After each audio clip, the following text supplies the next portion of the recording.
apakah ketika ta'aruf atau nazar, calon suami meminta melihat rambut kita, boleh dituruti permintaannya?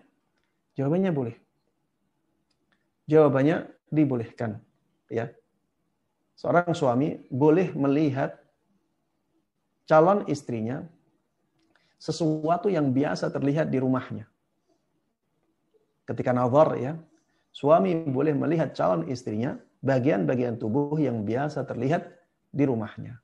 Ya, misalnya wanita di rumah biasa terlihat kepalanya, biasa terlihat bagian lehernya, biasa terlihat bagian tangannya, ya, sampai lengan tangan, biasa terlihat bagian kaki sampai betis.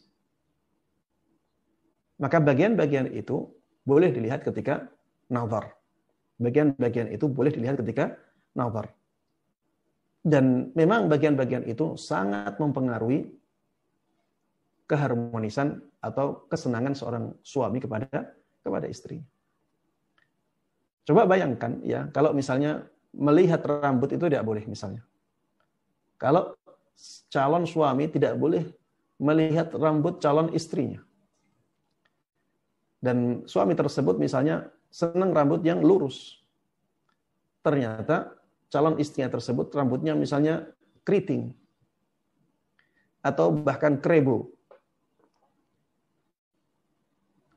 Coba bayangkan kalau terjadi pernikahan. Dalam keadaan suami tidak tahu sifat tubuh istrinya yang harusnya boleh diketahui oleh dia. Apa yang terjadi? Kalaupun terjadi pernikahan, bisa jadi seorang suami langsung mentalaknya. Saya tidak ingin. Dia merasa tertipu. Apakah yang diinginkan apakah seperti ini yang diinginkan? Tentunya ini merupakan sesuatu yang jauh lebih buruk, ya. Lebih baik tidak terjadi pernikahan itu daripada terjadi pernikahan ternyata setelah itu malah rusak pernikahan itu. Ya. Makanya melangkah dalam pernikahan ini sesuatu yang harus ada banyak pertimbangan.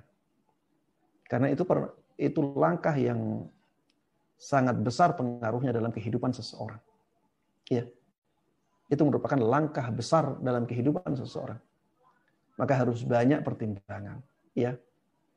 Kita harus banyak istikharah, ya. Kita juga harus banyak istisyarah. Istikharah dengan kita meminta petunjuk kepada Allah Subhanahu wa taala. Istisyarah kita meminta petunjuk kepada manusia, ya. Kepada banyak manusia, ya, jangan hanya 1-2 orang. Mintalah pertimbangan kepada banyak orang yang berhubungan dengan masalah pernikahan itu, yang ada kaitannya dengan misalnya keluarga wanita, berkaitan dengan wanitanya, ya. Kita harus banyak istikharah, kita juga banyak istisyarah. Sehingga kita tidak menyesal ketika sudah mengambil keputusan untuk menikah.